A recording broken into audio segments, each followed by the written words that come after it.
Welcome. So this will be my 14th quick draft of Midnight Hunt. I've got 27 hours left. I'm going to see if I can fit in 3 more drafts. I had a look at my collection. There's still a few cards I'm looking out for.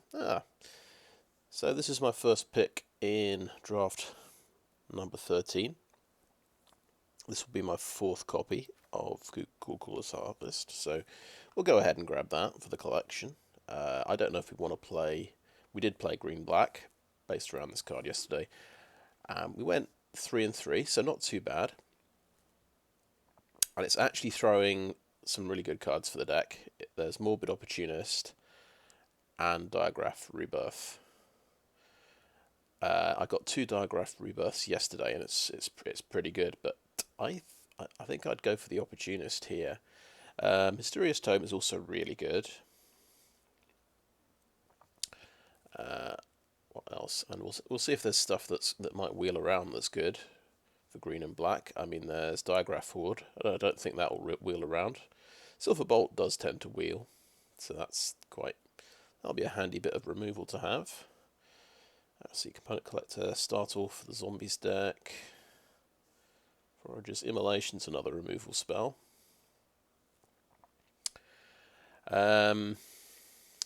So my green-black deck never got Morbid Opportunist yesterday. It did get 2 of these, so I think I'll try the Opportunist.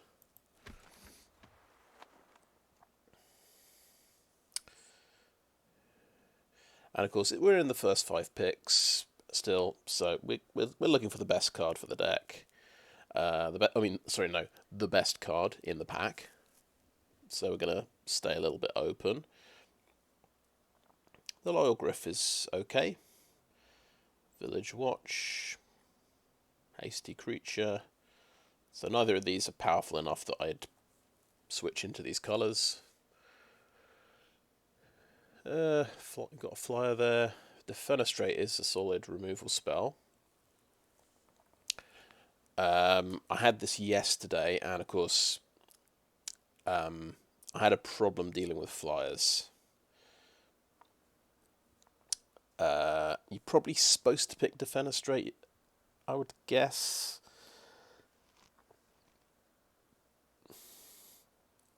But so we've got Siege Zombie, we've got Silver Bolt, Eccentric Farmer. I really want to pick Eccentric Farmer here because it's the best card for the deck.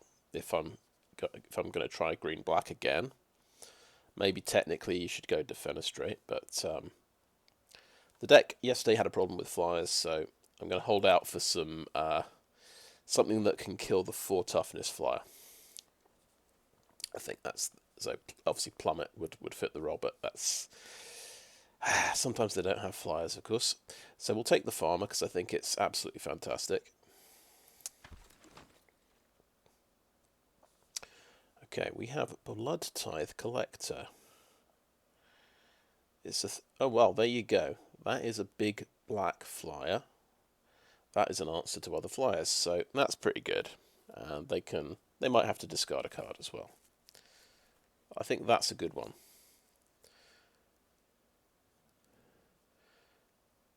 I like Faithful Mending, that's quite a good one.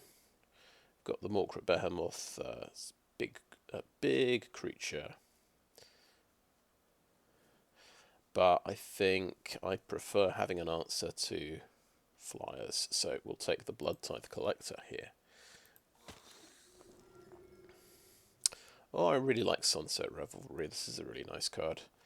But yeah. Mysterious Tome is good. Looks like maybe not too many options here. Looks like it's going to give us a big creature. So we can either go Morkrut Behemoth. So that's... you might have to sacrifice a creature. We are planning to make a few Decay Zombies, so that might not be a big deal. It's got evasion, and it's 7/6. Or we go Candlelit Cavalry. This is the one I had yesterday. If you've got Coven, this gets evasion. It gets trample. It's only a 5/5, but Usually that's big enough. There's... If your Behemoth gets, bounced back to your hand, it feels kind of bad if you sacrifice something. That's one disadvantage of this.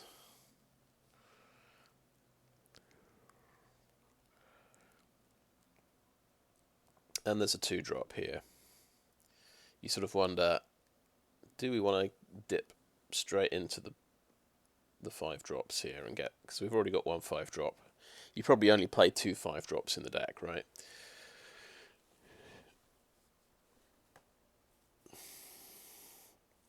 This is a 3/1, and it gets evasion.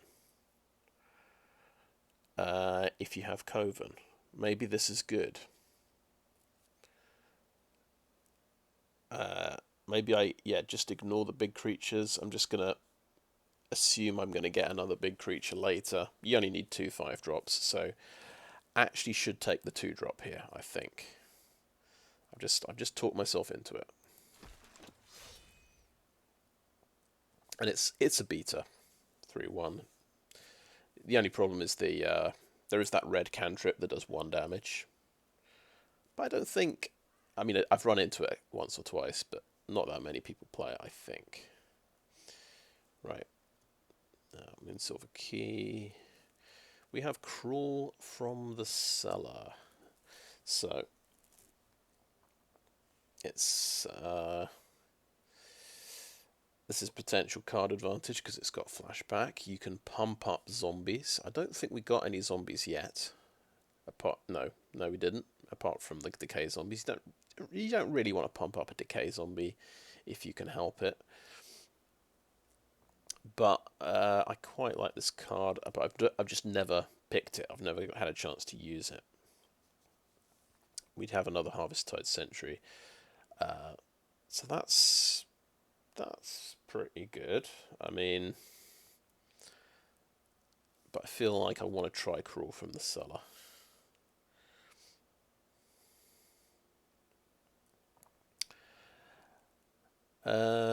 Evolving Wilds is good. I'm hovering over it. Let's try Crawl from the Cellar because we want to do a bit of self-mill reanimation or self-mill raise dead. That synergizes with the deck very well.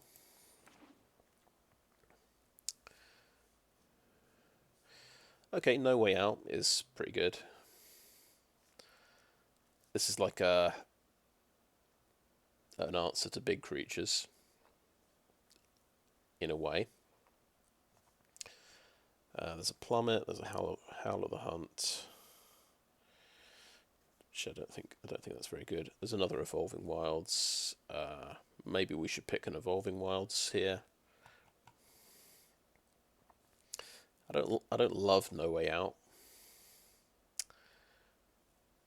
I think I'll go for the Evolving Wilds. It just gives us a bit more flexibility if we want to splash a colour. Yesterday we got a powerful blue mythic, the Poppet Stitcher, but we couldn't. It was just going to be too difficult to splash it into the deck, so we ignored it. Blood Pact, draw 2, lose 2 life. It's alright. Morcrut Behemoth again. Shady Traveller, 2/3 menace. It can become a 4/4 menace. And the Timberland Guide. Right.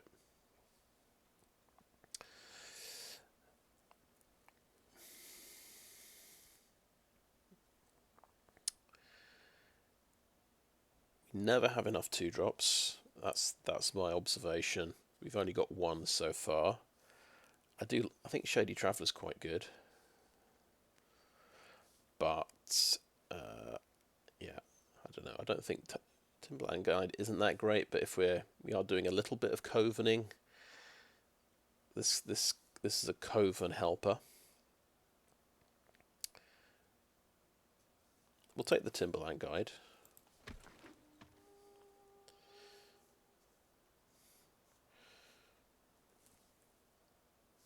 Right. Another Timberland Guide, or Arrogant Outlaw, which does do a bit of direct damage if you can if you can get through with some damage. This goes well with a Siege Zombie, I think. And then Rotten Reunion, bit of Graveyard Hate, make some zombies. Kind of cool, but not amazing.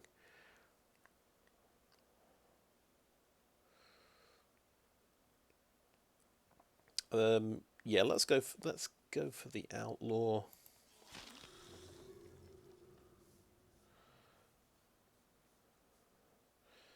And a Blood Pact.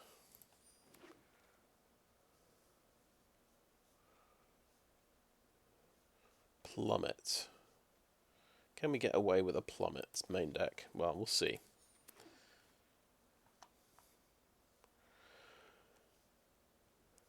Right, not much here. I think we could go Unruly Mob, I think. Flip the switch. Yeah, okay. Okay, Pithing Needle.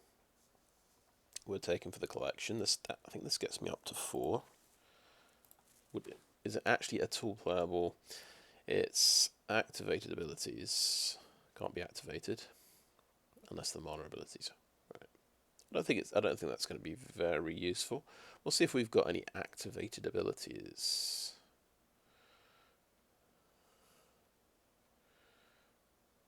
Just to do a little survey.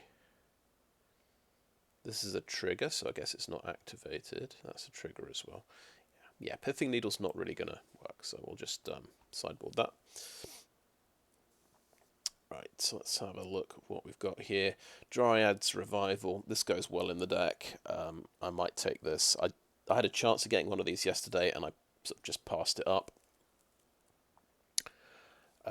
So I think we might try that this time. We've got Rotten Reunion again. We've got Siege Zombie. This would be a really good card to take. But I've done the Siege Zombie thing yesterday, and it worked quite well. It won me a couple of games. So there's... I think I'm just going to hope it wheels around, because I want to try Dryad's Revival in this deck, because this is the perfect deck for Dryad's Revival. Maybe I'm greedy. Oh, Dreadhound. Okay, this is a really good top of the curve self-mill card. Fantastic. I think we definitely want this. We didn't get it yesterday. We've got another Siege Zombie there. So this is a really good pack. Vampire Interloper is a great card. It's just a 2/1 evasion creature for 2 mana is great. Eccentric Farmer is great as well. Really hoping... So we'll get pick 11 as well from this pack. We hope something good makes it around. But yeah, we're taking Dreadhound.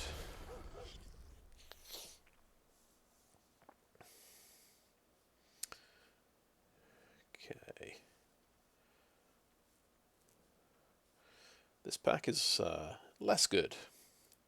Considerably less good. Yeah, we already have a Blood Pact. I don't know if I'm even going to be playing this one. I don't think I'd ever play Duress.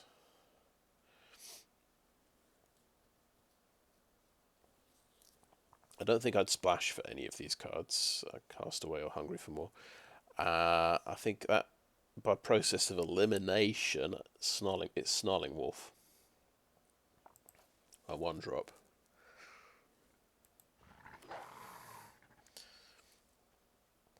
I feel like I can get away with maybe 1 mana sink creature, so maybe we can play this. We'll try and upgrade from that later.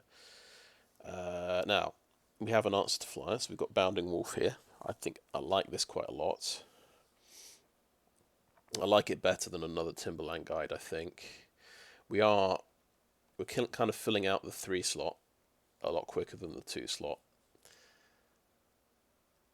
I'm just not excited to pick another Timberland Guide. Maybe I should be, but yeah, we'll take the Bounding Wolf.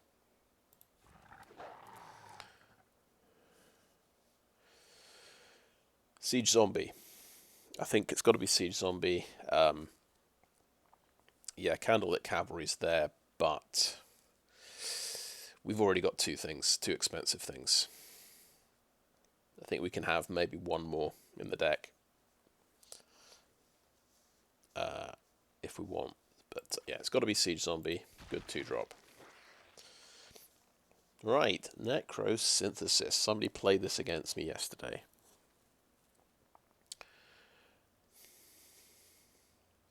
Maybe this is really, really good. And I should actually try playing it. Yeah, I might give that a go. Otherwise, it's Arrogant Outlaw. That's the safe choice. We know this is quite good. And there's Candlelit Cavalry. We could get a 4-drop. Crossroads Candle Glide. Not many people like this one, but I think it's solid. 3/4 for 4 is alright. I think we'll try Necrosynthesis. That's kind of a new card to try out. Nothing much here. Bramble Armor. Sure.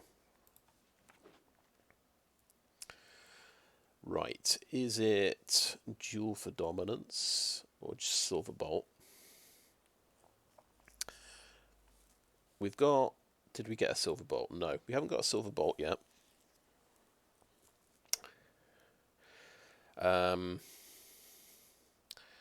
This doesn't take out the 4 toughness flyer. That's one of the drawbacks, but it can just kill any of the big werewolves, which is quite good.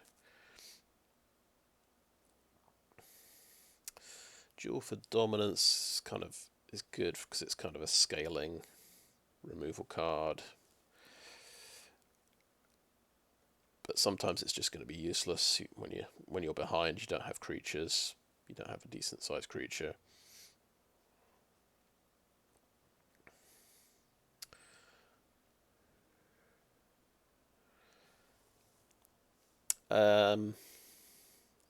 I will go Duel for Dominance. It's got a higher ceiling, I think, than Silver Bolt. That's my feeling. I think we're going to get out quite a few creatures. I think we're going to get Coven in quite a few games. I think we've got a range of powers as well. We've got a few 1-power creatures, 2-power creatures, 3-power creatures. I think that's going to be decent. Okay, we'll take the uncommon. Howl of the Hunt. Yeah, I don't play very many auras. I don't think I'll play this aura, but Duress, I don't think I'll play that. Okay. Alright. Well. Slogurk, the Overslime. Blue-green.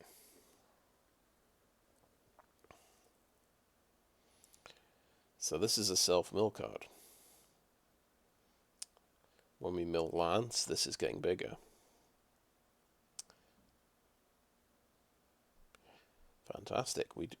This is the kind of splash rare option for the deck.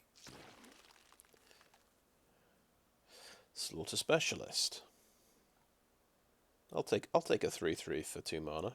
That seems good.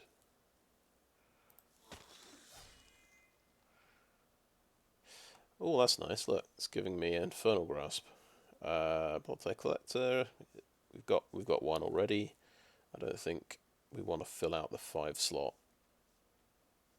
anymore. Arrogant Outlaw, Defenestrate. What a good pack this is. Candlelit Cavalry, Duel for Dominance. So let's take the Infernal Grasp. So it's interesting, I'm getting a green-black deck that's actually got some removal, unlike the deck yesterday. We'll see if that makes any difference. Some good werewolf cards, green-red. Ignore them. Bladebrand, but there's Ecstatic Awakener. I had this yesterday. This is quite a good card. I think this is maybe the upgrade we're looking for might replace Snarling Wolf. I think we've got no 4-drops, is that right?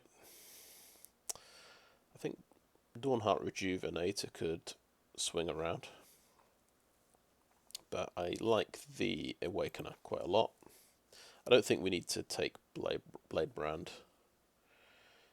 It's got another problem dealing with evasion creatures, because you need to actually have a block.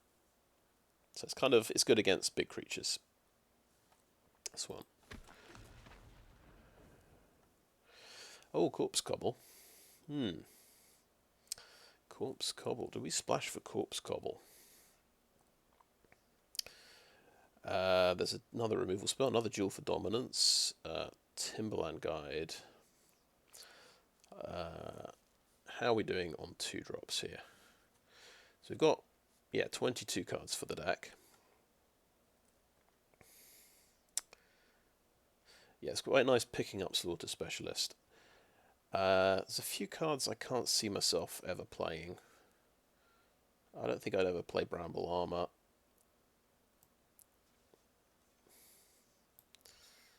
Get rid of it. The argument for Bramble Armor, it helps you get Coven. It's sort of adjusting the power on a creature. And you don't have to pay to attach it to the first creature. But it falls into that area where it's not a creature, it's not a removal spell. And I just try to have an absolute minimum number of those kinds of cards. I think we like Necrosynthesis a bit better than that card.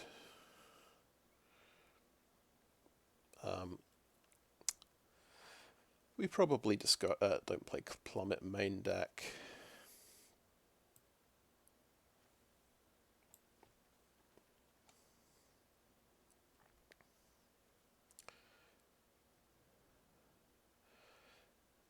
The rest of the cards are kind of playable, but I don't know if we can splash for Slogurk.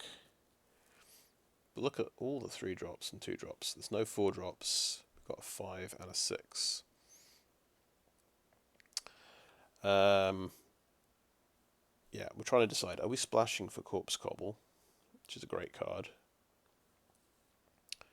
or are we doing the sensible thing and taking another Duel for Dominance or another Timberland Guide?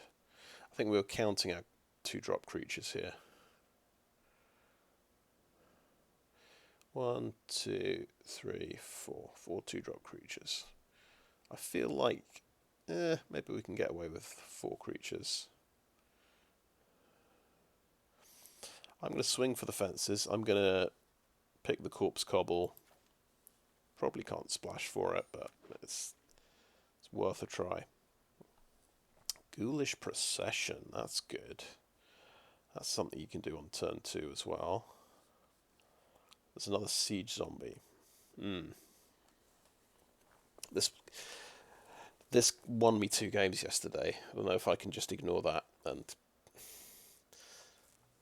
take the Procession, but I suppose these are this is kind of giving you value over time, which you can kind of turn into damage. This is giving you value over time, which is directly damage. It's hard to get rid of the Ghoulish Procession, though. It's a 2/2 creature, is kind of easy to blow up. But you do want your 2-drops to attract removal, I suppose. But I'm going to take the Procession. I guess that's got maybe quite a high ceiling. You can get quite a lot of value from that. Now, this is an interesting one. I think we're going, it's more between big creature or Ecstatic Awakener. We go for the Ecstatic Awakener again. I think that's just much, much better. This is actually giving you card advantage, and this is just eating a creature and being something big and threatening.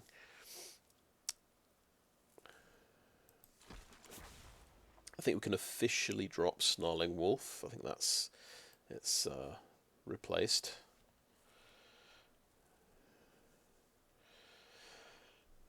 Right, let's see what we can fill out with. It's quite nice to see Silver Bolt. I think that is Yeah, that's me on basically 23 cards now. Another Necrosynthesis, another Silver Bolt, but there's Novice Occultist, which is absolutely fantastic to get late. So that's obviously goes really well with the Awakener.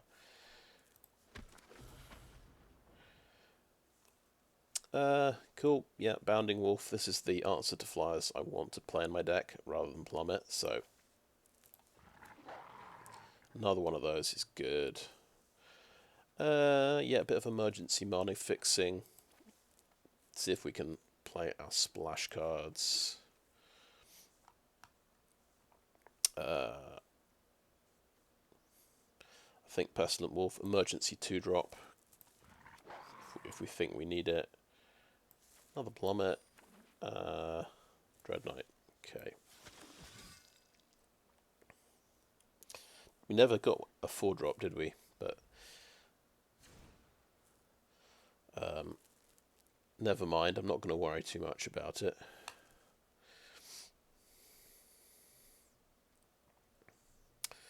Right, we've got to drop 4 cards.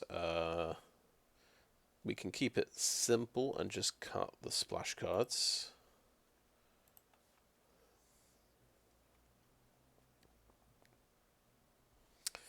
We'll just see what we've left out here, if there's anything fantastic that needs to go in the deck. No, I don't think there's anything fantastic apart from the splash cards.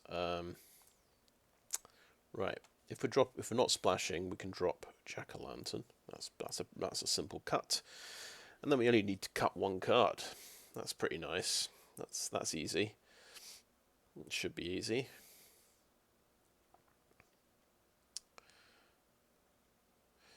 Yeah, Necrosynthesis is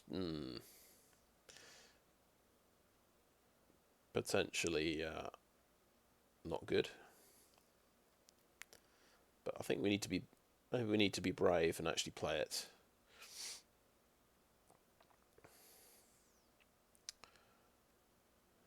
Pestilent Wolf. It's good to have a selection of 2-drops.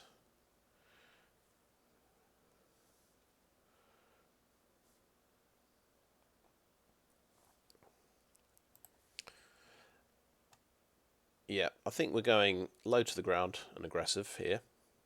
I'd have to say.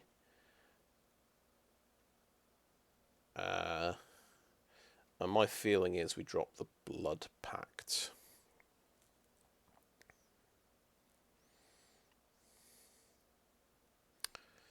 We've got card advantage cards. We've got Dryad's Revival.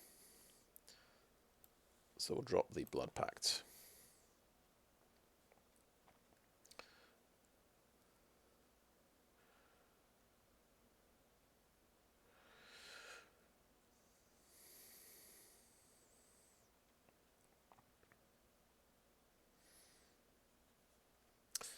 Yeah, that was relatively painless. Okay, I think, well, I'm going to have a bit of a think about how viable it is to splash these 2 cool cards. And I'll call that end of part 1. Thanks for watching so far. And welcome back. So I've made a few changes to the deck, and sure enough, I've decided let's try splashing blue. Let's go for Corpse Cobble and Slogurk. So look at the mana base first. I think I can manage 4 islands in the deck, and we've cut down to 5 forests. So actually all the cards we've cut are green. We've kind of cut the green aggro part of the deck, so that's the Sentry, Duel for Dominance, Timberland Guide have gone. So, and we just have the Pestilent Wolf left. I kind of like this guy because he's an answer to big creatures. We can give him Death Touch. Yeah, and I have a bit more tolerance for kind of utility cards in the 2 slot than aggro cards. If you just don't have the mana, they're not really aggro cards anymore if you can't cast them consistently. But this can obviously be a useful defender to have. I'd say cutting Duel was kind of a bit difficult. I like my removal, but I think because we've got Infernal Grasp, Silverbolt, a couple of Bounding Wolves, I feel better about cutting removal. It's definitely a better setup than my previous deck. Yeah, so I thought we'll try and cut it to 40 cards, even though I do have some self-mill. So yesterday's deck I had 45 cards.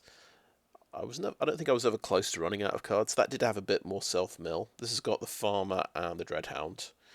Potentially, we could replay these with Crawl from the Cellar. So potentially, you could have 12 self-mill. We could mill 12 cards, but it's very unlikely, and that still gives us about 20 turns to win the game before we deck out. Also, that's including, I guess, card draw from Ecstatic Awakener as well, and Novice Occultist. I think we still have about 20 turns to win the game. So, and if we get all of those effects off, then should have a powerful, should have a lot of choices to help us win.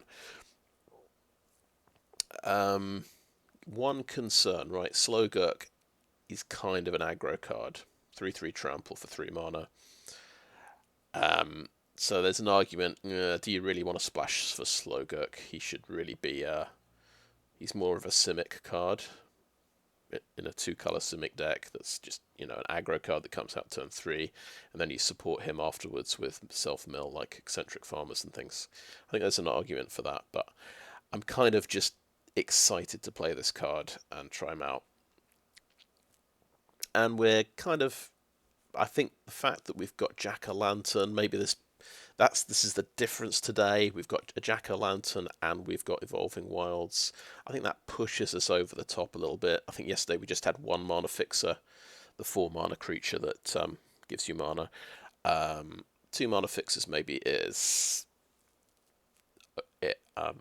it's just enough to help this work, especially as we're kind of mostly going for black, so we can we can run 7 swamps and fit in the extra island. So I don't know if this is the right deck, but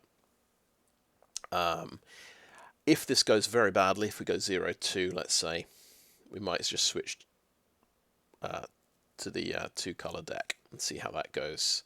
We'll put because then we can just put in the green aggressive cards. That might be a bit more consistent, but this is more interesting. I want to sort of try these interesting cards, and I think Corpse Cobble's very powerful.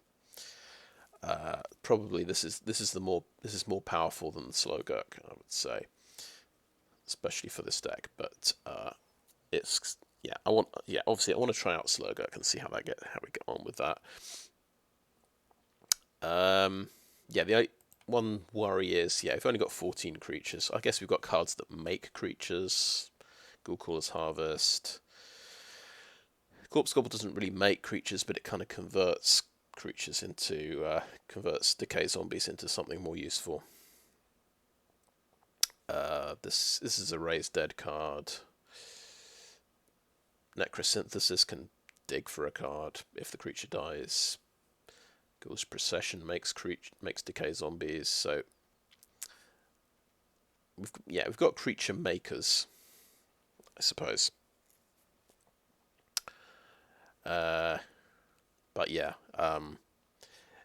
Only 14 creatures does mean Ghoulcaller's Harvest is less good. That needs creatures in the graveyard. So this is kind of questionable, but let's just go for it and see how we get on. Add that to the decks. Actually, let's have a different. Actually, maybe I like the Ghoulcaller's Harvest picture on this deck because I had the zombie bear yesterday. I think this is kind of quite cool artwork. I like all the undead wolves and cows and things. I don't want to put Slogurk the Overslime on there because we might cut him from the deck. So yeah, let's add that and play.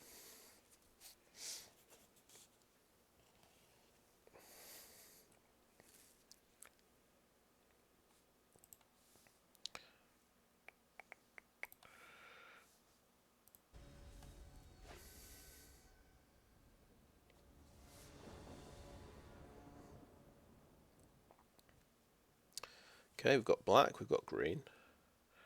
We've got a couple of 3-drops. We've got a 2-drop removal spell. We've got another removal spell. So, yes, hopefully we draw an extra land. The opponent's going first, so we're drawing an extra card. So this is a definite keep.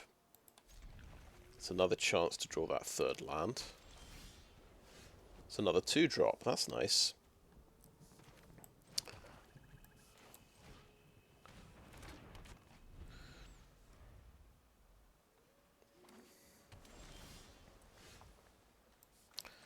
I think we lead with Pestilent Wolf here. It's slightly more expendable than Siege Zombie. That's my theory. We didn't hit a land yet, unfortunately, but at least we've got things to do.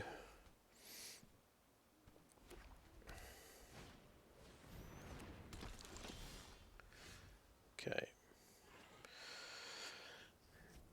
Not hitting a land. Infernal Grasp doesn't feel good on this guy, but it would get us through for 2 damage.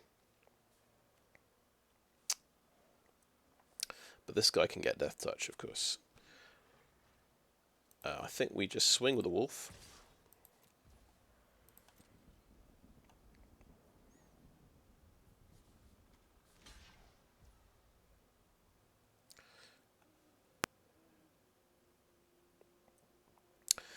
Okay, I have an idea, actually. Obviously, I'd like to draw a card as soon as possible. I could play... actually, right. I'm thinking end of his turn, Infernal Grasp, the castaway. And then Jack-o'-lantern and exile it on my turn to draw the extra card. Okay, so I could play a Siege Zombie. Yeah, maybe we just play a Siege Zombie here. And if we miss another land drop, then we'll have to go for the Infernal Grasp plan, I would say. Oh wow, he's got Organ Hoarder, that's nice for him.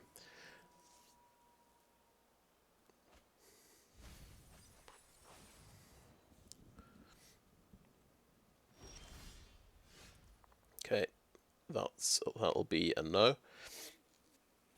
Obviously he could, if I kill this guy, he could disturb it next turn. If I swing in, he might trade off, but he probably won't, because he can come back in for 4 damage.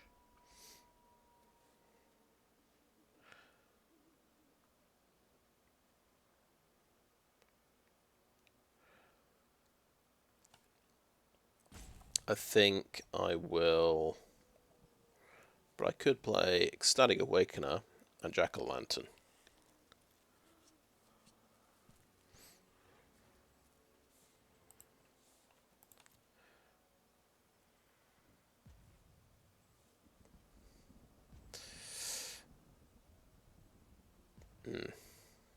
Okay, next. Okay, no attacks, end turn. Right. So we're thinking Infernal Grasp at the end of the turn on Covetous Castaway. Hopefully it won't get counterspelled as well. Let's hit 5 mana.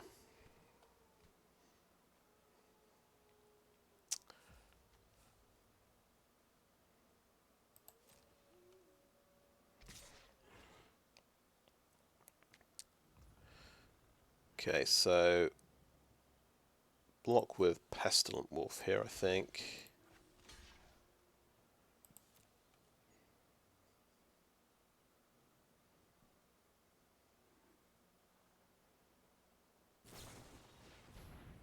Okay, we've got Flare of Faith happening.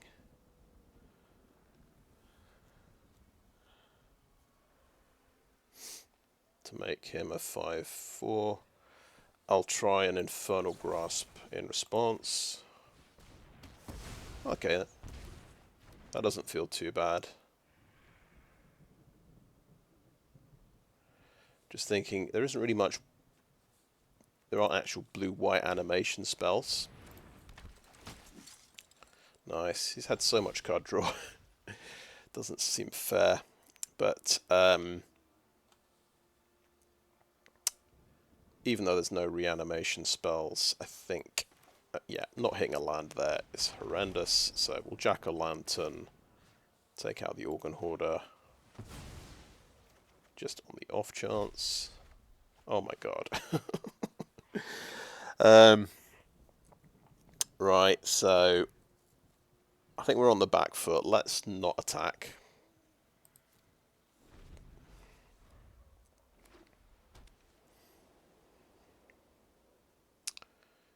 So it was a 2-lander and I was on the draw. So let's see, we've gone through 13 cards. So first 8 cards. Pestilent Wolf or Siege Zombie? Has the Siege Zombie passed its prime here?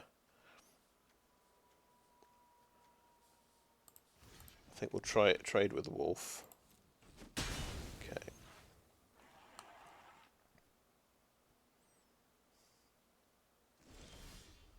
My god, that took a while.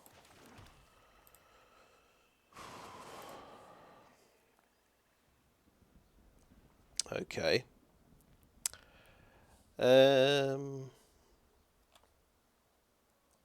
Let's, well...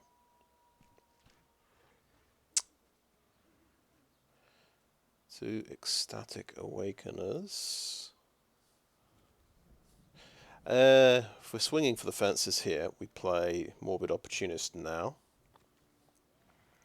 Or I could play Bounding Wolf at the end of his turn. I think that's quite a powerful option to have. So I'm going to do no attacks end turn. If he's playing counter magic, we kind of want to stack everything up. Gale Drifter, okay. Would be nice to obviously give that a surprise and play and blow it up.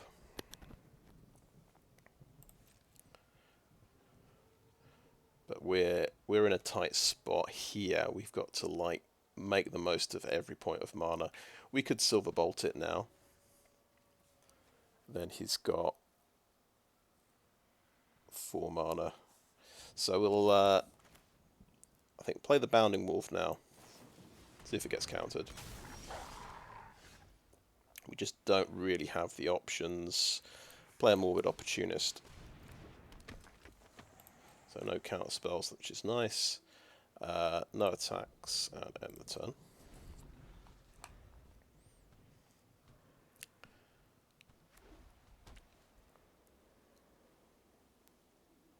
Opportunist is going to get blown up.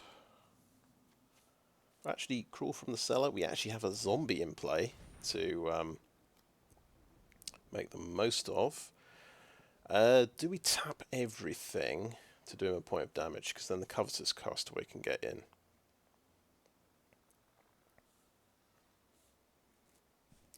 How many cards has he got? He's only got... Okay, right.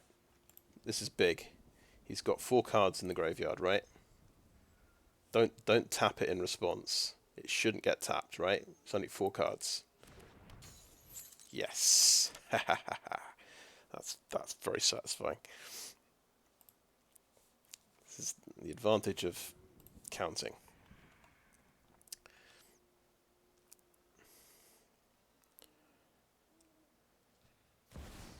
Oh. Just...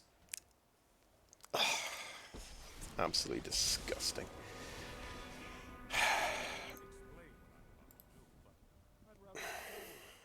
Of course he has a Teferi that slows the sunset. And of course I'm mana screwed against a Teferi deck. Just...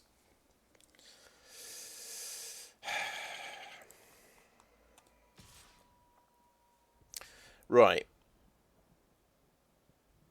Why didn't he block? Why didn't he tap? So, past the blockers. Bounding Wolf is blocking that. Why didn't you tap it? I don't understand.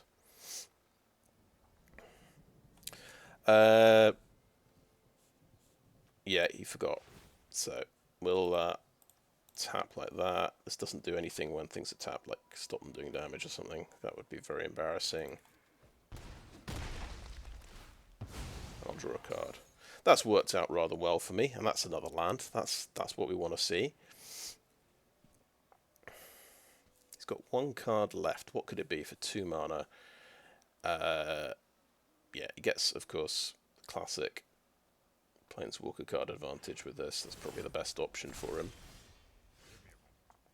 He did something. He did he plussed. Right. Okay. Guess what? We can't quite kill. Guess who we can't kill? We can't kill Teferi.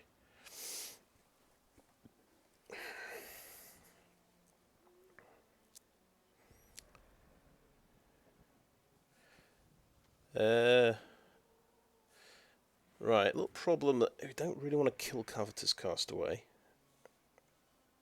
Oh, that only kills creatures. Okay, that's really unhelpful.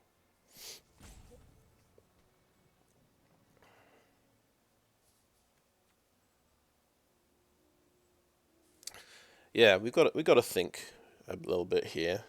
As Arrogant Outlaw, we could just go face, do 2 points of damage. My feeling is we've got to deal with Teferi. So go in like that. Maybe that was the wrong move, but...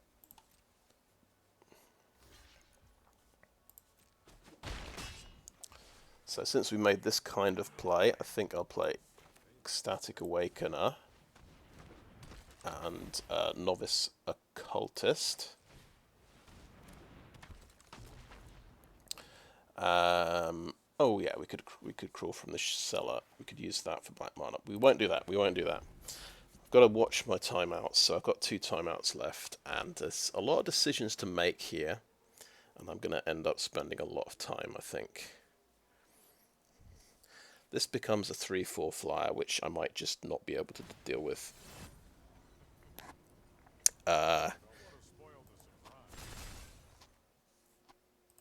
Because we've already used Infernal Grasp. What's this? This becomes a 3/1 flyer. We can Silver Bolt that. That becomes a 2/2 flyer. So that's just all the flyers in the world.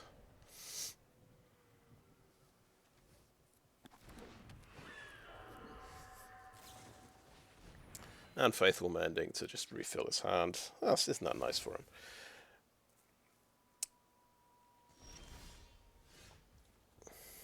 Okay, actually quite happy to see a swamp.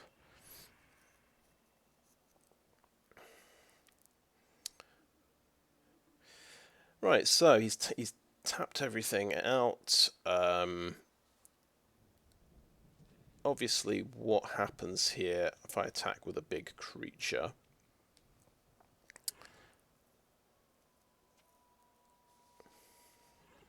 Whenever another creature dies, put a +1/+1 on this creature. Okay.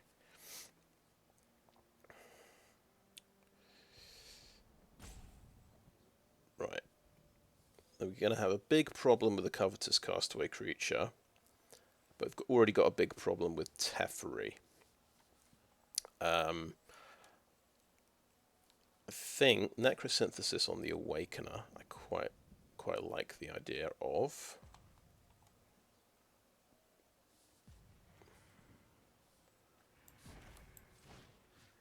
Let's make it an even bigger creature. And we could sacrifice it. Sacrifice the Occultist. Now that's going to draw us another card as well. It's going to draw us a bunch of cards, actually. It's a bit of a hand refill. 5/5. He could block with everything. I could actually kill these two.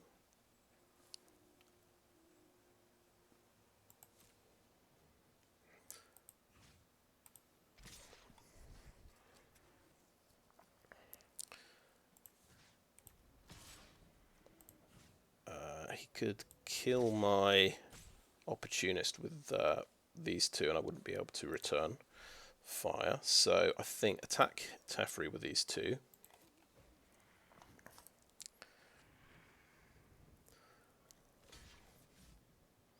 Then he gets another flyer back with that, which isn't great.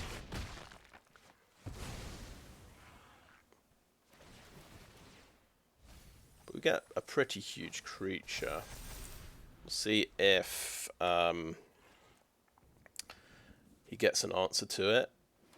He's got so many things in his graveyard.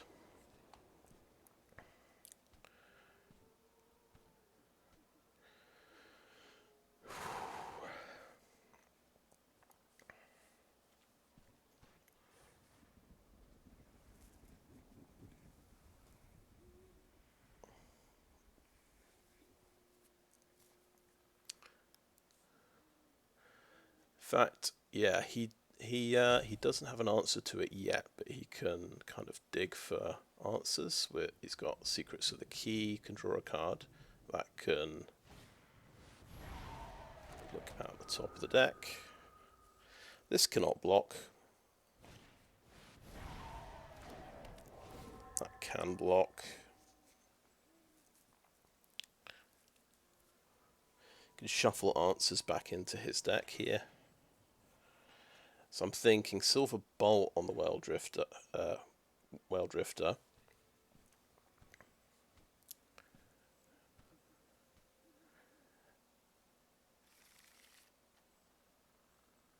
And then swing into Teferi. Killing the one-way Howling Mine here is kind of... Okay, Teferi's gone. Teferi's gone. Don't need to kill Teferi.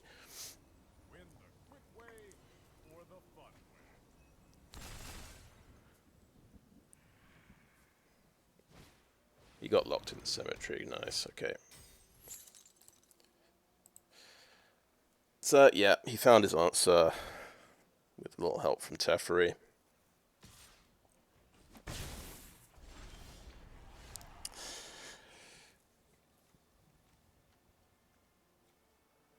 Right.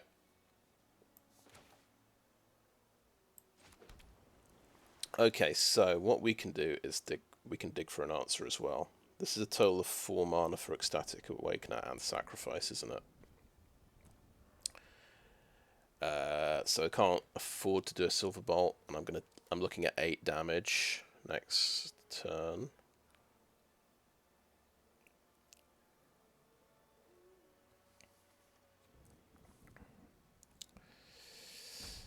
Which is horrendous. But yeah, that's the problem.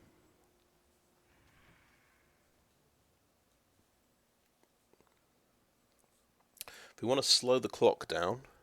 Okay, yeah, we're dying in 2 turns. We can slow the clock to 3 turns by doing Silver Bolt. Oh, crawl from the cellar. Crawl from the cellar. Let's do this. Do this. We've got to get a Bounding Wolf. Bounding Wolf, right? Up to 1 zombie you control. I don't have a zombie. Submit 0. I didn't think that through completely. Could we have played a zombie? Not really. Bounding Wolf trades with something, which is all right. What we can do is play an Ecstatic Awakener and go next. No attacks. And end the turn.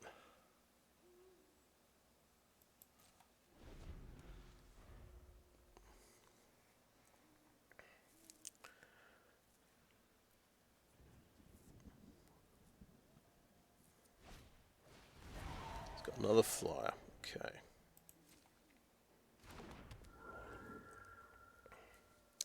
He's only got... Okay, he can discard cards with that. Just lets him draw into a counter spell potentially. Consider goes away. He's got another disturb card. What's that? Another flyer. Okay, sure. Bounding Wolf would be good to stop Hookhorn Drifters, I guess.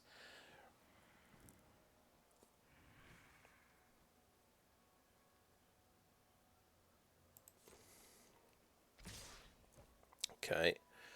And we will either play Bounding Wolf or Silverbolt, the thing that does the most damage.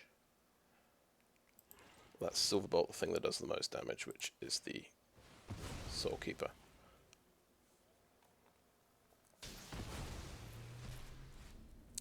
Doesn't go to the graveyard, so we don't get a Morbid Opportunist trigger, which is a real kick in the teeth we didn't need. Great, drew some more card draw, guys.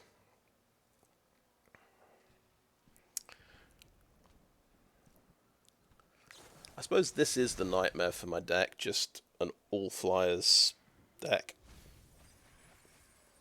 with plenty of removal for my big creature.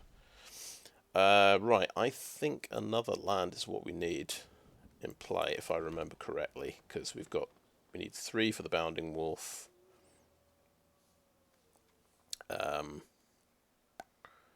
We're going to sacrifice the demon, so let's do that now.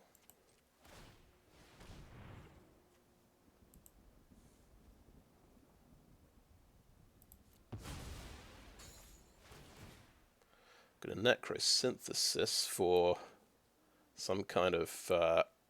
ooh.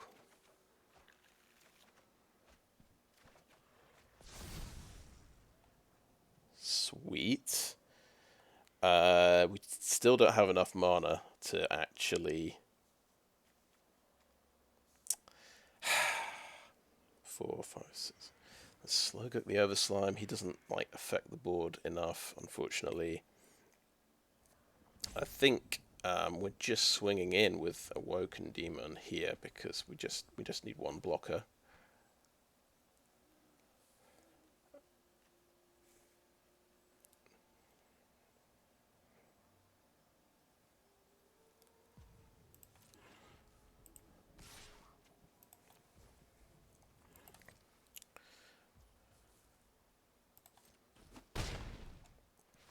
Okay. And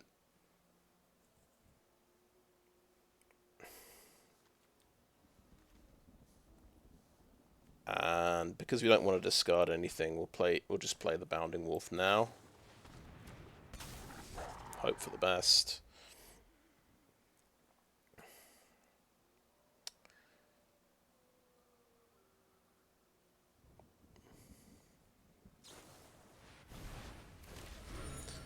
More card draw. Yep. He has literally disturbed his entire graveyard.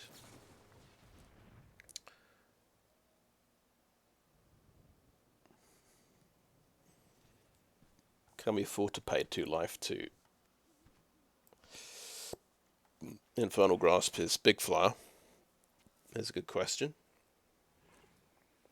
Well, it's going to do me 3 damage the turn after anyway, so it's kind of a moot point, I think.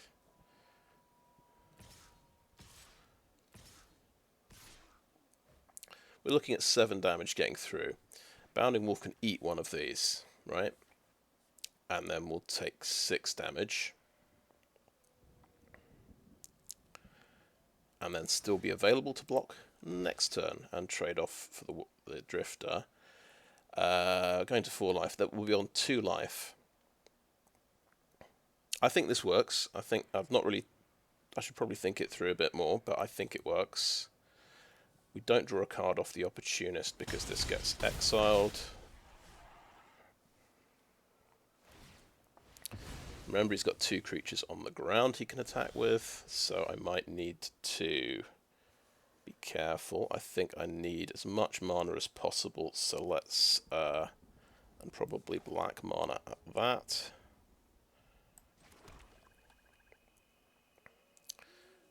Dryad's Revival, Sorcery Speed, bring back Infernal Grasp. Infernal Grasp, the 3/4.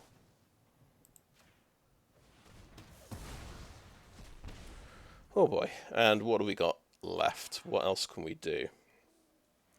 Ghoulish Procession, Slogurk the Overslime, Ghoulcaller's Harvest gets us 2 zombies. This would give us life if we got through with damage. That seems... I don't think we're getting through with damage this turn. Too many options. I think I want to play Slogurk. He's a good guy for getting through with damage.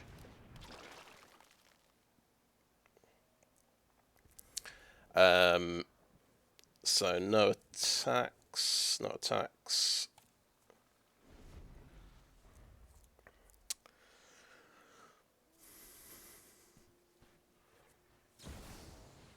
Spectral Adversary can just...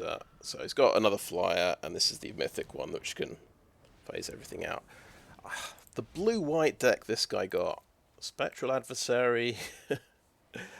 Teferi's in the graveyard, isn't he?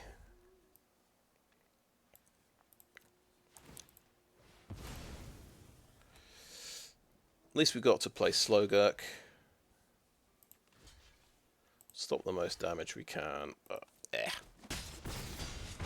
I think we were going to trade off with a Well Drifter and crawl from the Cellar the Bounding Wolf next turn to survive. That was my plan. Obviously not ideal getting stuck on 2 land for quite a long time.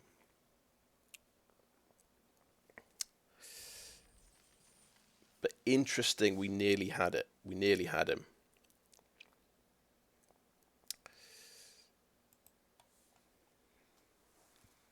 Recycling Infernal Grasp is definitely pretty cool.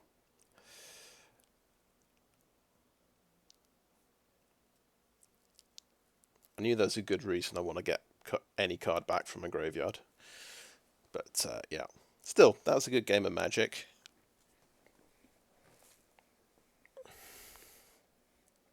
I'm not dropping Slogurk yet.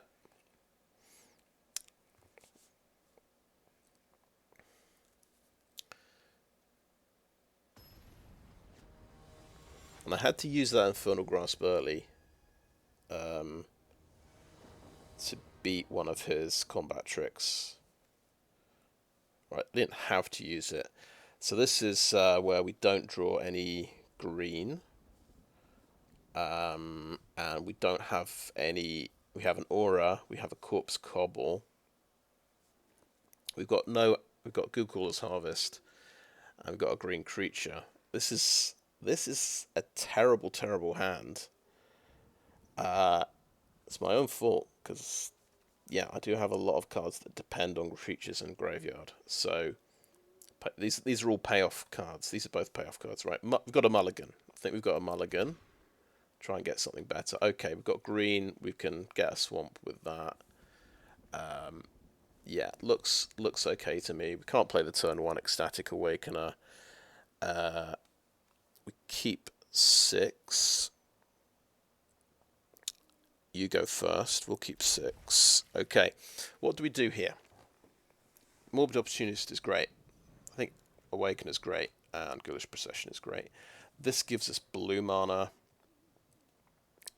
I hate to get rid of it. It draws us a card as well. But I think I like my black cards here a bit more. Let's get a swamp immediately.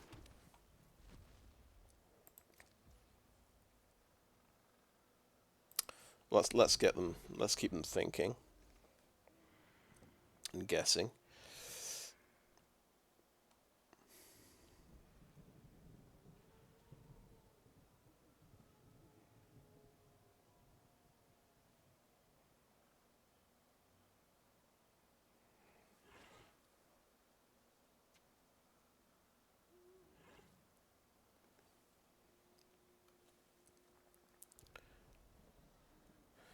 think it might be turn 2 Awakener, turn 3 Opportunist.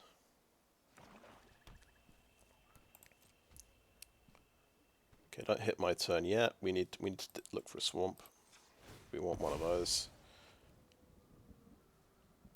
I think I made an okay mulligan decision. We'd have had to rely on, with that hand, we'd have had to rely on just top decking action. So, Awakener now, I think.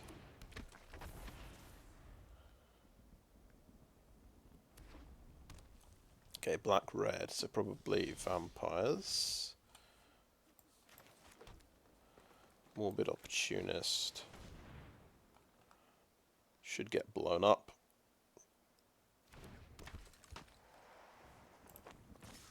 More attack.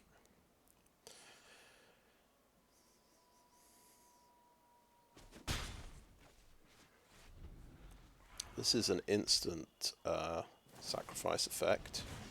Oh, he had Neonate's Rush, but we benefit from that. Very nice.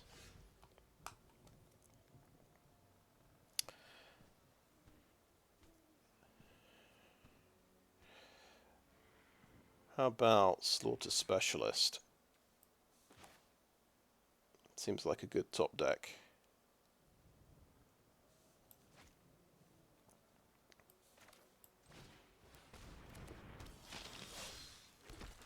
We'll swing with the Opportunist.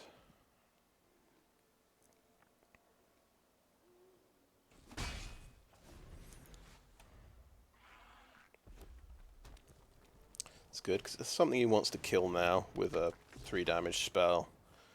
Plays into our Opportunist.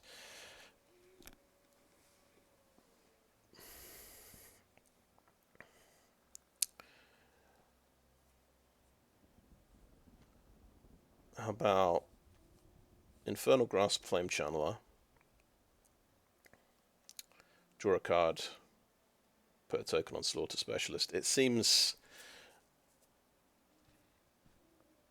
what I'd kind of prefer to do Eccentric Farmer. How about we attack and see if he tries to double block the Opportunist? Yes. Yes, I think so.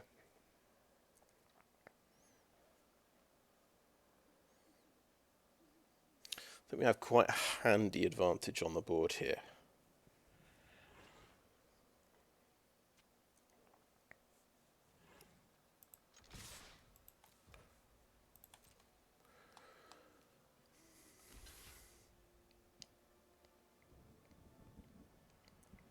Okay, he's just getting blocked. Go to damage.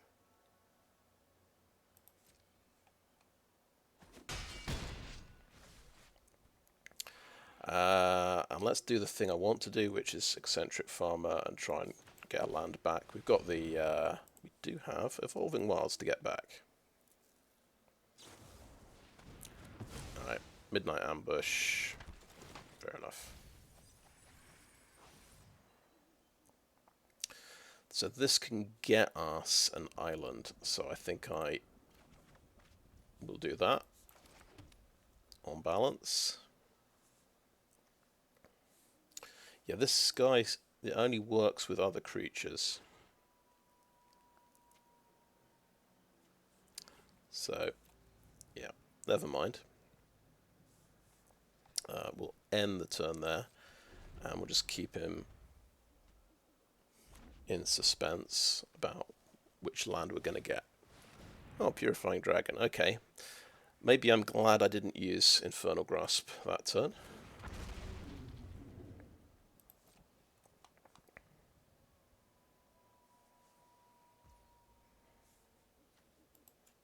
For once, I didn't use my removal too early. Right. Island, please. Even get another land. That's kind of good. But we can't have the dream. We can't do Ghoulish Procession into Infernal Grasp. How much do we want to save for damage?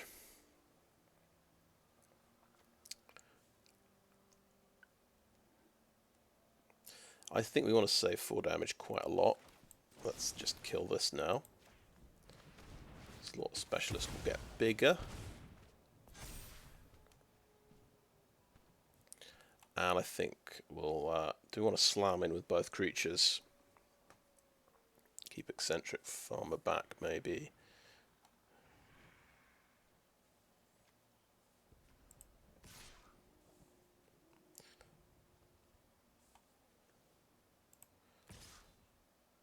I'm going to go aggressive. I'll slam in with the farmer.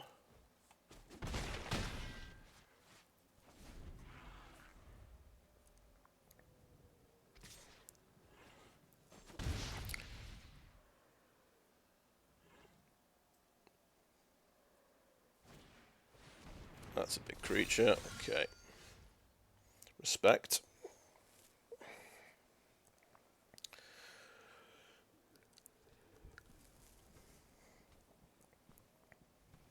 It's hard having one swamp. Maybe I should have looked for the second swamp, but then I'd have guaranteed top-decked a blue spell. Yeah. Okay, Slogurk's in the graveyard, actually. I should have checked that. Right. How are we going to trade off with this Dread Knight?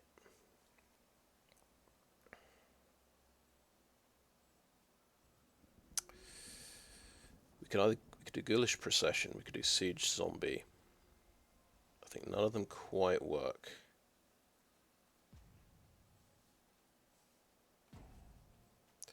Do we just take the damage? Play an Awakener. No attacks. Take 6 damage.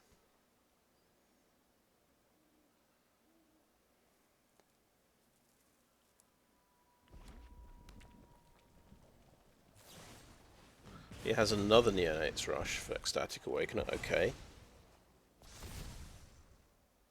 That's flipped that guy. He has to kill opponent's creatures. He did not attack. Okay. Interesting. Right.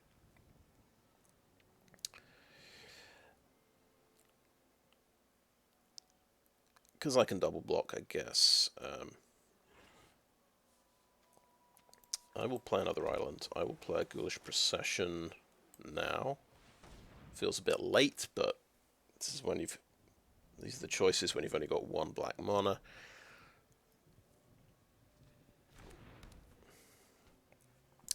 No attacks.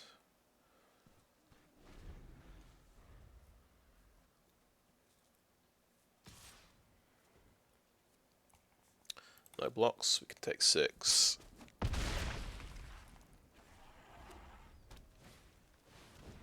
And he's got a big flyer. Okay. We'll have to discard something. It'll be Ghoulcaller's Harvest.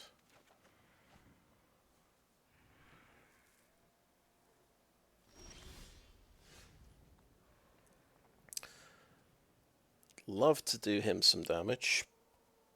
And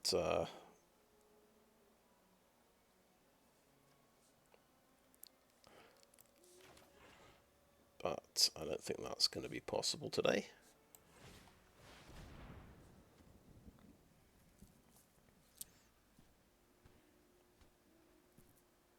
Neonate's Rush, definitely working out massively for him. He's actually running 2 in the deck, which is insane. And he killed 2 Ecstatic Awakeners. I mean, that's an incredible result. I bet he's chuffed about that. So we'll do no attacks. I thought this game was going well, but yeah, that has been the difference. That's like lots of card advantage.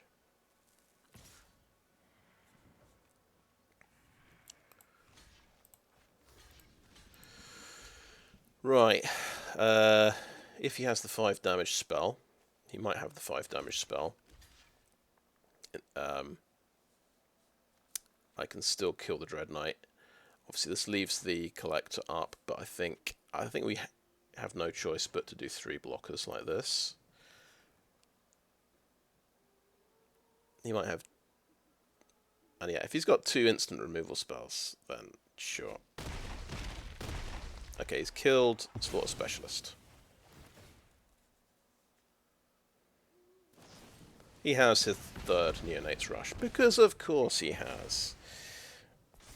Nice.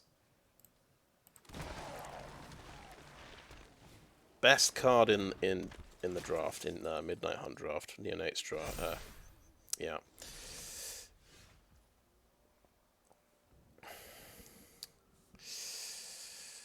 Oh, it hurts so much only having 1 swamp. This is the revenge for only putting, I think, 7 swamps in the deck. Of course, we managed to mill 2 of them, I guess. How did we mill those? Oh, with Eccentric Farmer, of course, yeah. Right, Corpse Cobble. Kind of gives us a blocker on the ground, I suppose. It's a shame we can only do so many things, and we're on 8 life. And he's just gonna kill me.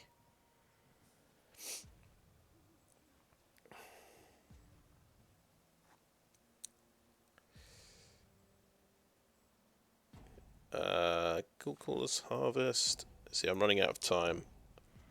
Timeout used. Okay, let's not panic. Do we want Siege Zombie? Do we want to do a 2/2 Corpse Cobble? Not really. If we do this, we have a huge Corpse Cobble for next turn, and we'll just assume we can somehow deal with the Collector. Yes. Siege Zombie doesn't do a lot, so yeah, this is the thing to do.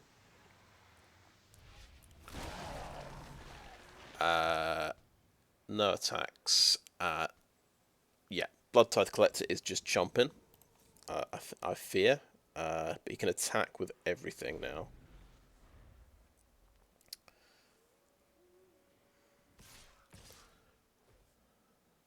So just to survive, I have to do that. Unfortunately.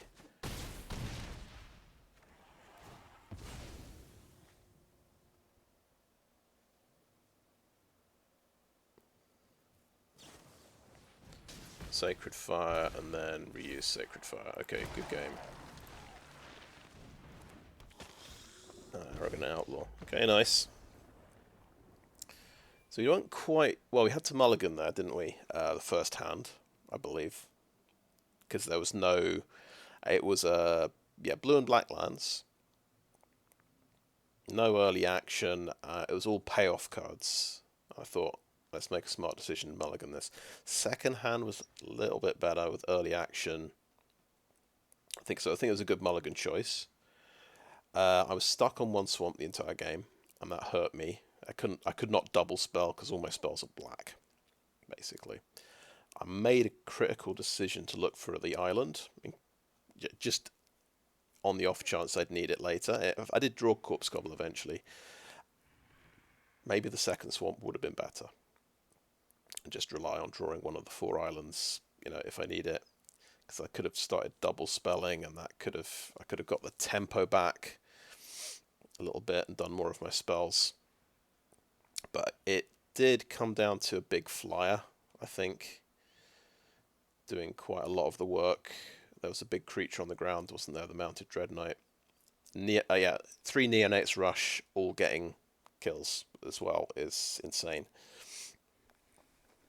But there you go. That is, I got very punished for only having 1 swamp and playing 1 toughness creatures, and the other thing was, yeah, having to double block his big creature. So yeah, another interesting game of Magic.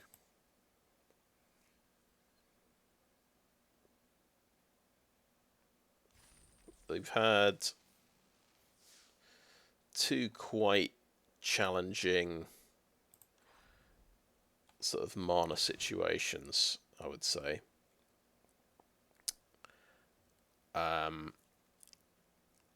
We've given Corpse Cobble and Slogurk a go. We managed to cast Slogurk. We couldn't cast Corpse Cobble because we didn't have enough swamps, and it wasn't relevant enough when we drew it. Okay, so we've given these guys a try. I think I said if I go 0-2, these guys come out. We drop the island. That was very painful, just not having swamps. Right, so that's 17 land.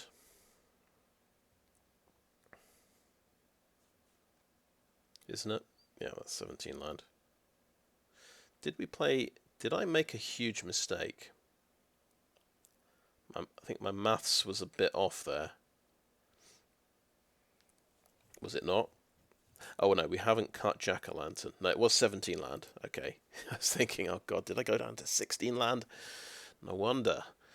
Right.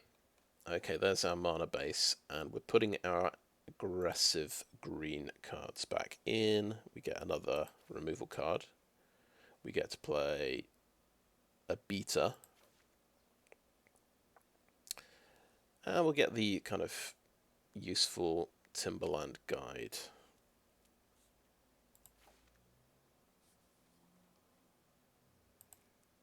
I think, rather than Bramble Armor. We want more creatures in the deck. Okay, so we are definitely on course for that 0-3, which I always seem to predict 0-3, but I thought this deck was better than yesterday's deck, to be honest, but it has not quite performed. I guess we are a little bit short, actually, if anything, on top end creatures. We lost against big creatures that game. Right, so I think we'll give this version of the deck a bit of a go. I think we'll add this version of the deck to decks. I think I'll put that. This will be the one I put in the description.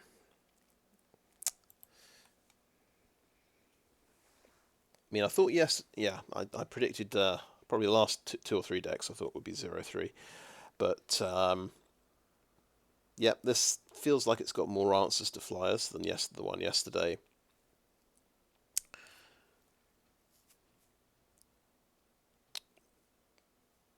But yeah,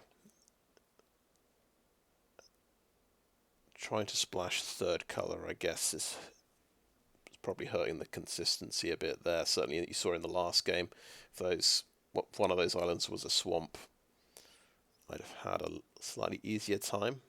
I'm not sure if I could have turned that loss into a victory, though, but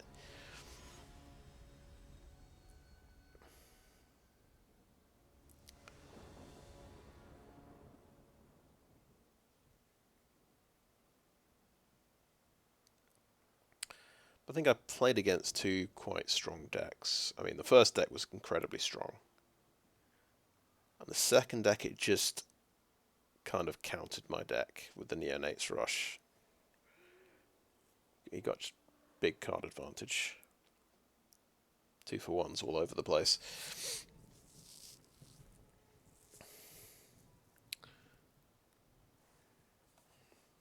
So I've got this sort of seems like lag. We haven't drawn our hands yet, which is strange. Doesn't that happen automatically? Let's give, but it's not actually frozen, so I'm going to wait.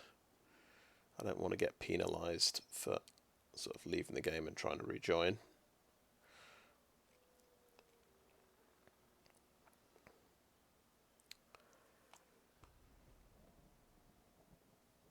If I get around to doing this timestamps, I'll just try and put the actual start of this game in and get through this bit. I just feel like actually sitting down and editing all the videos is a bit of a pain, so I tend to just use the timestamps approach. So he's timing out, which is weird. We were just waiting for him to connect to the game. It's interesting.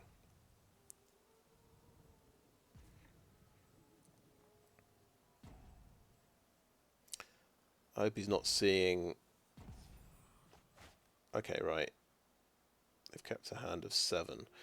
We only have forests here.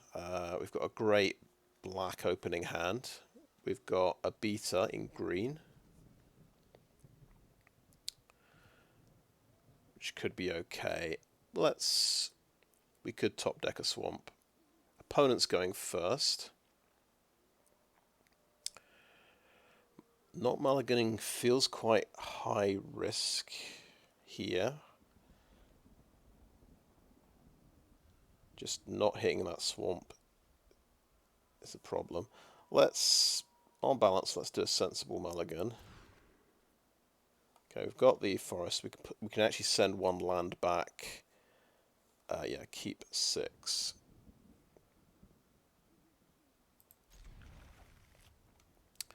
Can send a forest back.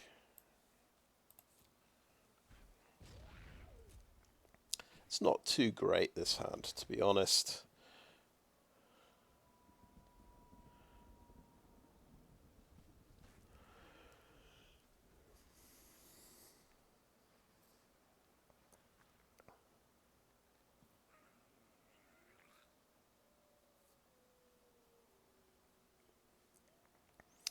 But it looks like this guy's had some connection problems. I kind of feel for him.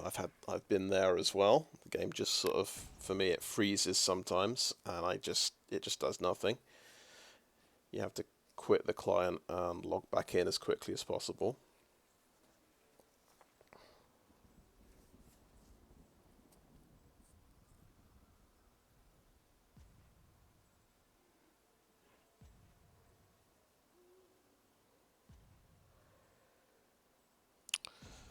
So he's in the first part of his main phase. Let's see if can he get back in time? No, it's going to concede. Okay. Well, puts a win on the board for me. Oh, it looks like yeah.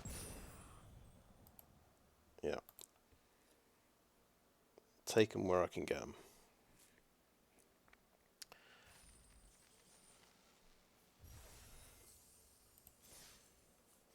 First win of the day. Yeah. Okay. Next game. Come on. I think the 2 losses have been 2 good games of Magic. And had some interesting decisions there. My opponent's just had a little bit too much for me. Okay, this is one of these 2 landers. I'm going first. I have a couple of 2-drops I can do. And I just need 1 land. It's that old story, same old story, but Eccentric Farmer could get us to land number 4.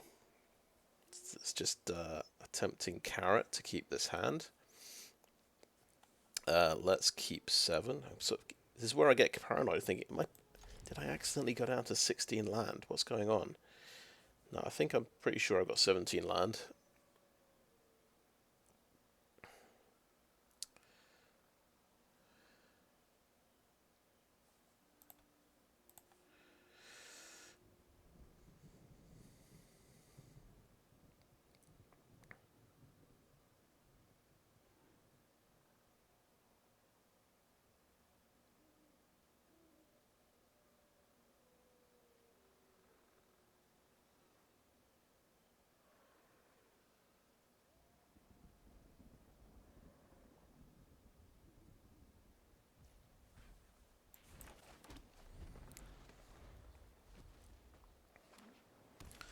Okay, we have blue. We've top decked the land. Panic over. Right. Wolf. There we go.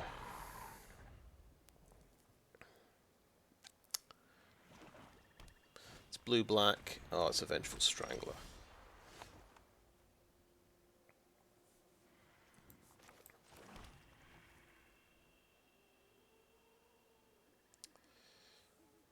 We are swinging in with the wolf. How are we dealing with a Strangler?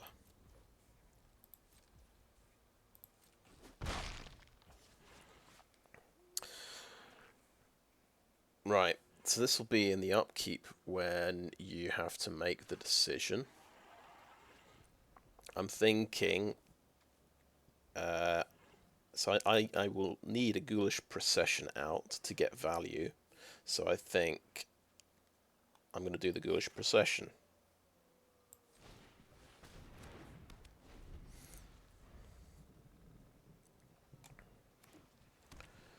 And it gives me a turn to draw another card.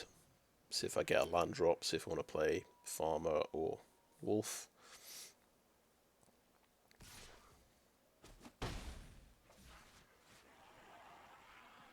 But yeah, it's a good card, this. You have to sort of think about how you're going to deal with it. And this is just a big problem. So we could hold the wolf back.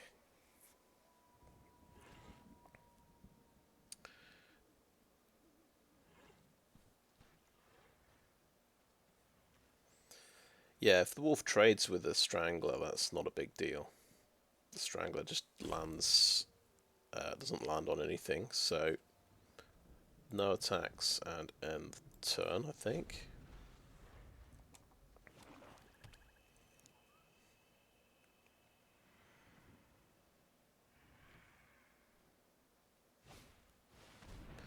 Oh, that sucks. Okay, so well, he's gonna get value. He's only gonna draw one card.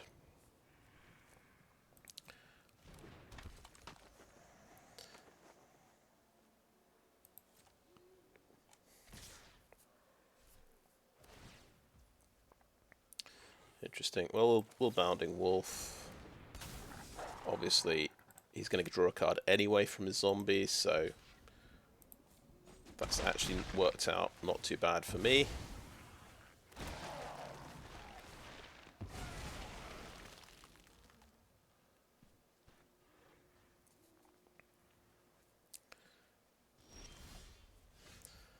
Top deck a land anyway, that's good.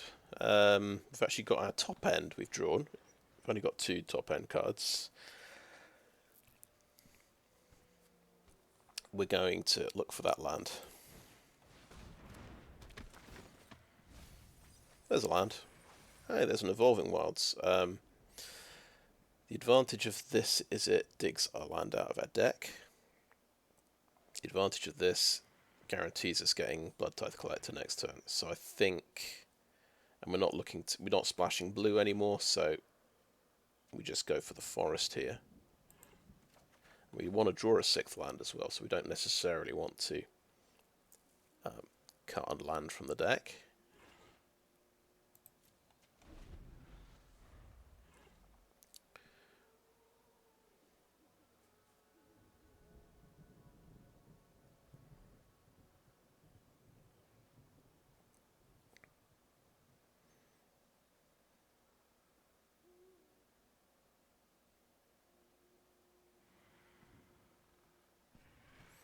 But yeah, this is a very, very good setup for him. I think I could just let the Vengeful Strangler through.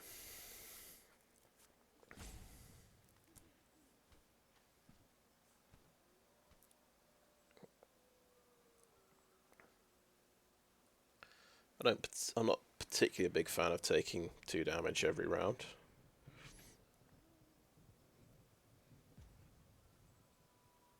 The other option is sort of basically losing the farmer and giving him a card,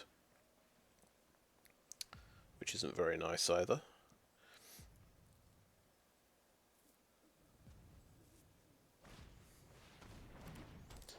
Okay, draw and discard. That's a pretty good rollout. He's managed to double spell there. He's not attacking. Interesting. There is the swamp, so we can Dreadhound next turn.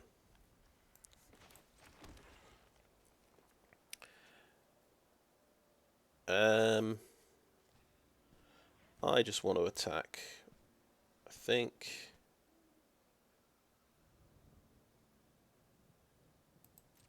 See if we can get some damage through.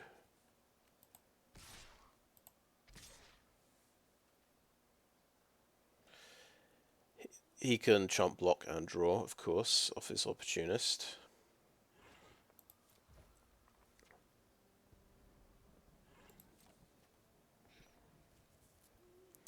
Siege Zombie might trade with Wolf here, but that's okay.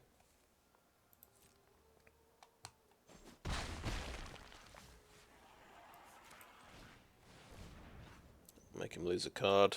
Seems good. Does mean Strangler will obviously jump onto the Collector if it dies. But we're getting into a race situation here. Oh, he's got Corpse Cobble. That's pretty nice. So he needs another land for that. He's dropped No Way Out. Interesting. No, he didn't. He dropped Corpse Cobble. What am I talking about?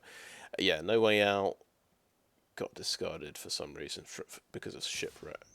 Sifters, yeah. Okay, that obviously gets through. And we just try and outrace him here.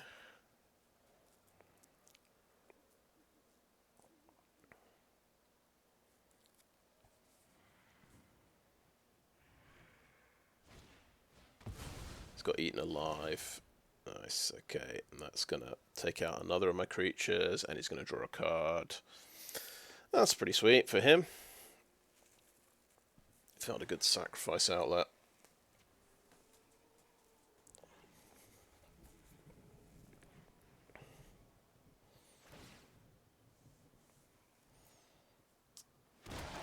So it goes on the farmer. That's exiled. At least Eaten Alive's off the board.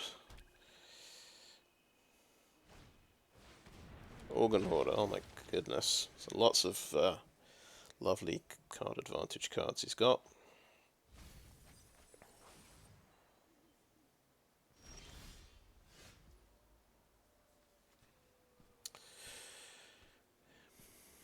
Okay, we can play a Swamp here.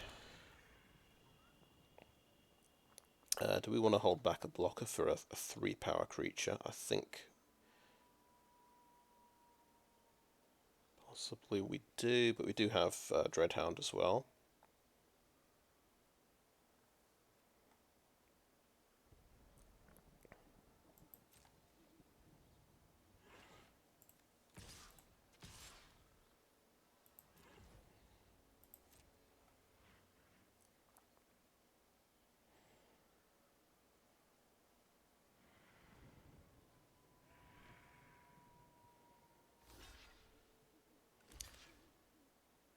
Okay, that's pretty good. I think we want to take out Siege Zombie.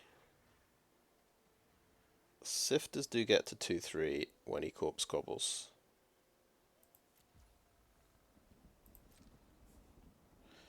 Of course, he's drawing a card every time, which is horrendous, but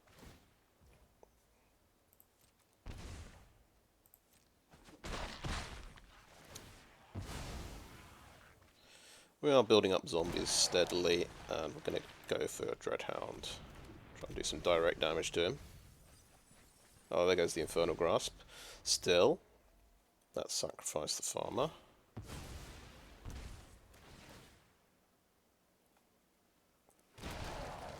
Get an army of zombies going.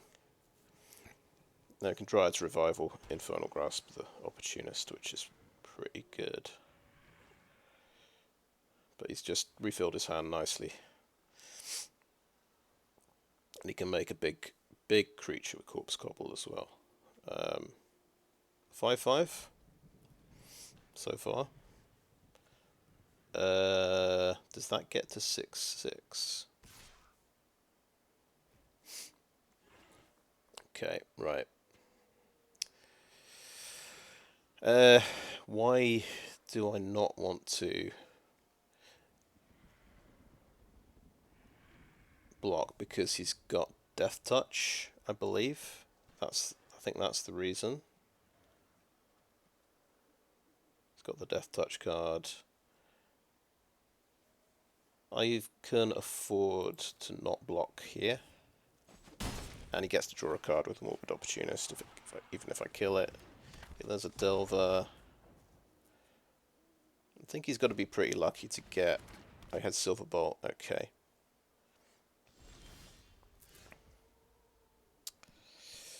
Right, so my big play here.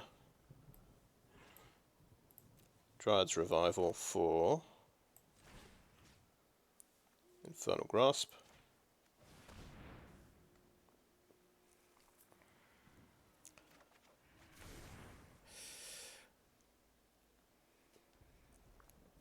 He knows I've got that in my hand. That's okay. He's swinging for 6 damage next turn.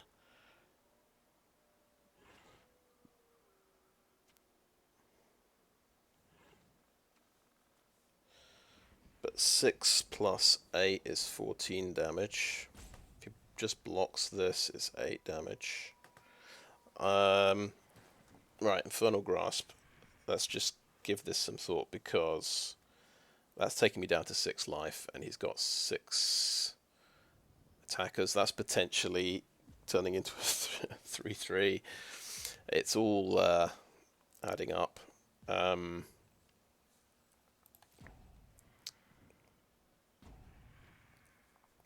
Swing with Dreadhound, like that.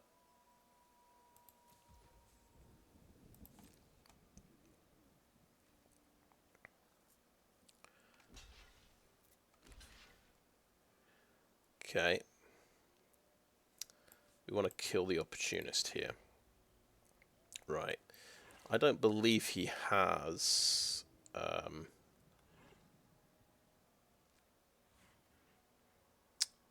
this looks like 2 damage to me. But I guess the idea is discard a spirit card, get that to 2/2. Let's see. See what happens. There's got to be a plan here, and I can't quite figure it out. He does have 4 mana. He doesn't have enough for Corpse Cobble. Okay, let's go to damage.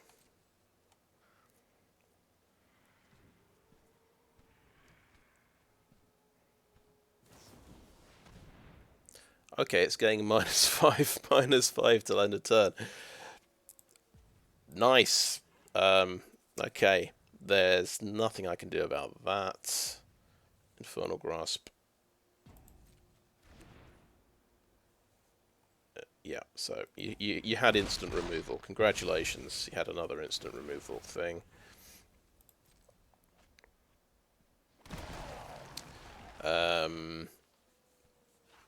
Infernal Grasp now on Organ Hoarder, because he might have a counter spell. That reduces the damage coming in, right? I didn't want him to untap and then just counter spell my Infernal Grasp, so he knows I've got it, so he managed to hit another instant removal spell, which flips his it flips his Delver. I just don't think it's my day today. Still, and then can he Corpse Cobble for nothing and get that to 2/3 and win? I think he can.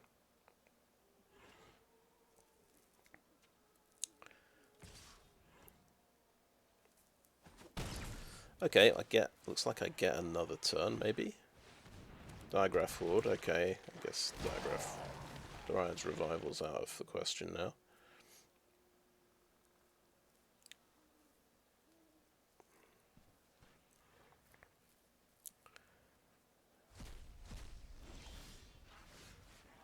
Alright. Got a swamp. Let's see what can crawl from the cellar here to actually win me the game. Ooh, Bounding Wolf, you say? Bounding Wolf.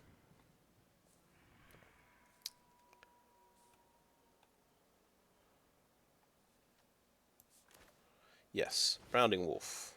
Bounding Wolf, give me that. Let's make one of these little zombies bigger. Right, so I don't think we can do crawl for the cellar number 2, really. We are on 3 life, so that deals with that. It doesn't deal with all of his zombies too well. I can get 2 blockers out. I think I fancy going for it now with the zombies. We'll just see if he does any chump blocking.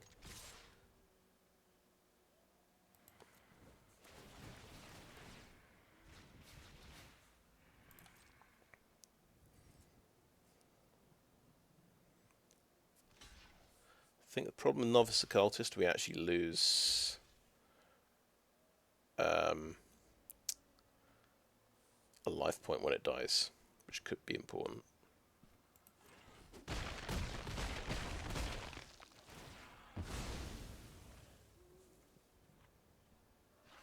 Okay, because he gets to draw a card. That's been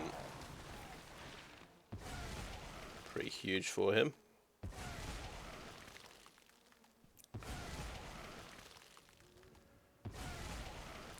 Looks like that is the high watermark. That's the best I'm going to manage. So I'll play the King of this guy to 6 life and end the turn there.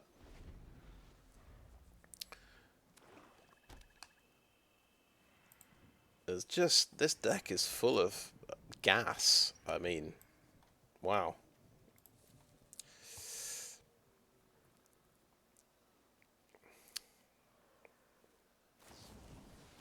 Sure, that puts me down to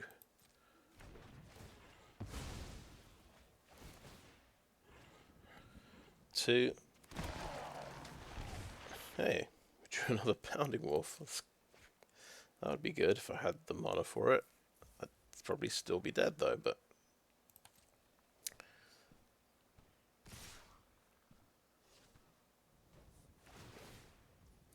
hey, we had the right idea, but we just cannot stop every single threat. Drawing about 50 extra cards with Morbid Opportunist is probably...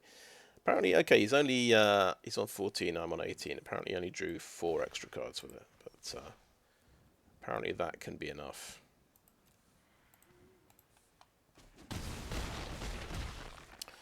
I think the mana was okay here. I think we had to take another mulligan this game. The mulliganing has been a bit rough this run.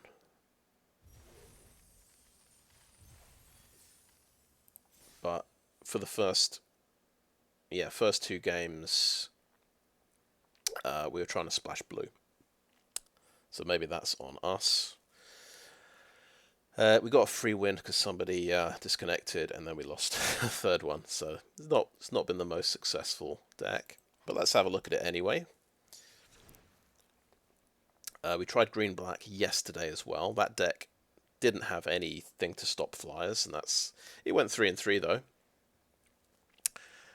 That deck had 3 Novice Occultists though. Maybe that is a big deal. But I think we faced some tough opposition today. I think we gave the blue-white deck a run for its money. Sort of towards the end, we were kind of just about equalizing, and then he just found something to just push through at the end.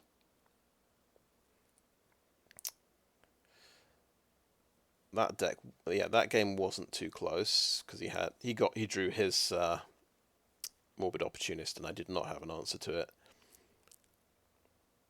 Oh, I drew Infernal Grasp eventually, but then it was too late. I was too low on life for it to make a difference. He'd drawn all the cards already.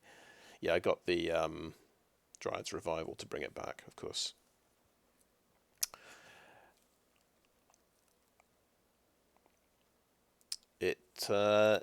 You'd think this deck would be at least competitive in the early game. It's got a lot of 2-drops. I suppose a lot of them are weird 2-drops, like Necrosynthesis. I think we did get to use this once on an 8-power creature as well. I think Sword Specialist is pretty amazing. I think it was good when I drew that one. Yeah, we played the red-black deck we played had literally 3 of the 1 damage spells, and it killed both my Ecstatic Awakeners and finished off an Eccentric Farmer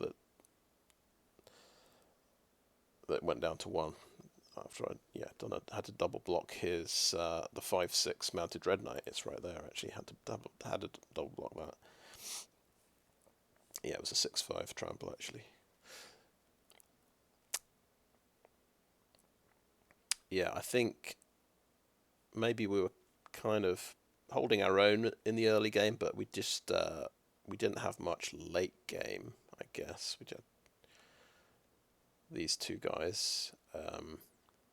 We've got the late game kind of plan of maybe making a big zombie army, pinging people to death with siege zombie,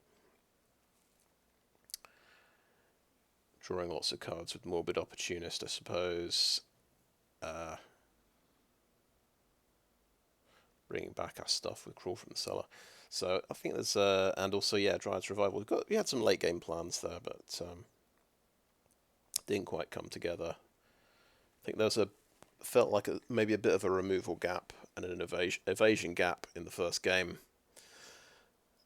Probably removal gap in the and card advantage gap in the last game as well. Removal and card advantage gaps in those two games. They just seem to get everything. They get more removal, more big creatures, and it's all I get just because they're drawing more cards, I guess. The second loss, that was the one where I was stuck on one swamp. So that is the part of the problem if you're trying to splash 3 colours. That's the kind of thing that can happen. But I didn't splash my blue card yesterday, so I thought let's try the splash today, and it's just obviously blown up in my face. Right.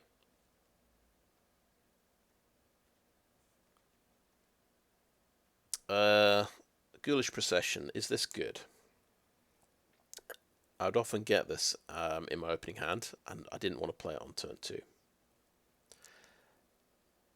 I kind of I'd have other options like a siege zombie. I wanted to be more aggressive. But maybe if I'm playing to my end game goal, you've got to try and get this out turn 2, and not worry about trying to get that 2 extra damage in early game. I think you got to be disciplined and kind of go, right, I'm not really an aggro deck. I'm kind of mid game. I've got some mid game plans that are going to win me the game.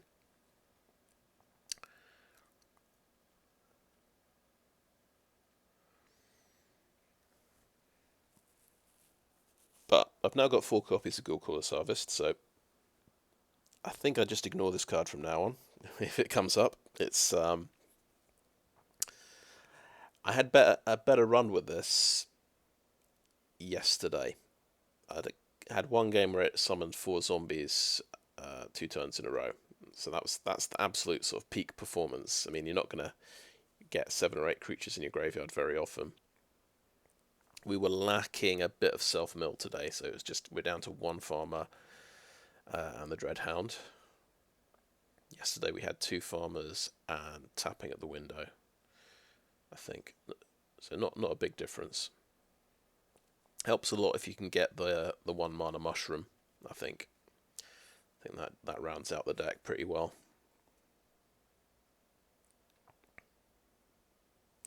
We had no 4-drops, so would have been nice to have the Grizzly Ghoul, the bear, which we got yesterday. But I think that's I think that is a video. Thanks for watching. The plan is we're going to do 2 more drafts. I think I'm going to get the Mastery Pass, which will give me enough gold. Right. So, thanks for watching.